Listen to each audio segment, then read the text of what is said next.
हम कुसुम झा राखी के एकटा अपन स्वरचित गीत हम गाबि रहल छी। सुनै जाओ।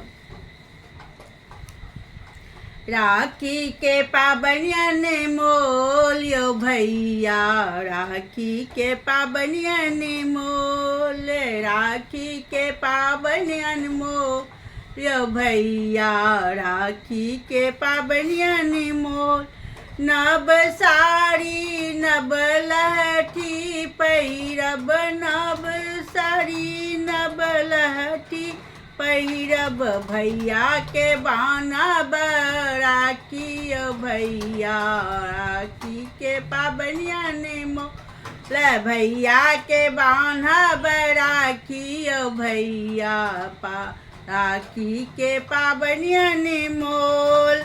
थाली सजाएब अक्षत सिंदूर, थाली सजाएब अक्षत सिंदूर, दीप जलाएब राखी के पाबनियन मोल यो भैया, राखी के पाबनियन मोल। राखी बान्हब भैया के मिठाई खिलाएब, राखी बान्हब मिठाई खुआएब, राखी के पाबनियन मोल यो भैया, राखी के पाबनियन मोल।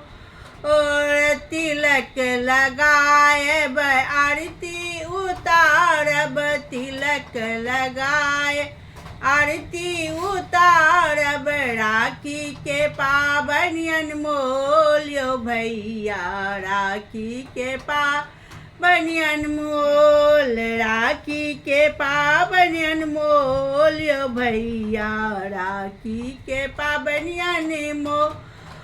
जुग जुग भौजी के अही बात बढ़न, जुग जुग भौजो के अही बात बढ़न, हर साल राखी बान्हब यो भैया, हर साल राखी बान्हब यो भैया, राखी के पाबनियन मोल, राखी के पाबनियन मोल यो भैया, राखी के पाबनियन मोल। प्रणाम।